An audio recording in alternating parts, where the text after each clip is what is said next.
This is an induced draft tower. It's induced draft because the air is passing through the fill or over the fill before it reaches the fan.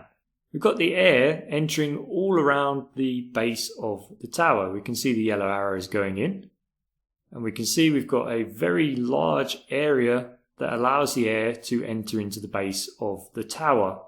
It is the louvres that allow the air to enter into the base of the tower. So what we'll do, we'll follow the water first, and afterwards we'll follow the flow path of the air. So we can see the water's entering the side of the cooling tower, and we are entering the distribution deck. What happens to the water that evaporated?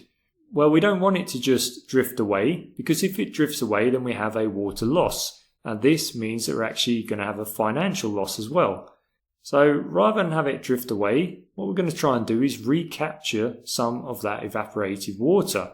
So we've got the water vapor coming up, and then it's going to try and pass through this drift eliminator. You can see it's got this very weird V-type shape. We can see that we have multiple nozzles. Because we have quite a large area to cover, we need to spray all of this black area here. So we need to cover as much of the fill as possible.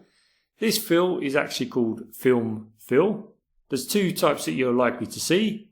And in this way we can reduce our losses. And this is called a drift eliminator because the losses due to evaporation are known as drift. If you can see a large plume of water coming out the top of the cooling tower, you've got to imagine that that water vapor has already passed through a drift eliminator. So if we didn't have a drift eliminator in the cooling tower, that water plume, that vapor plume coming from the cooling tower would be much, much larger.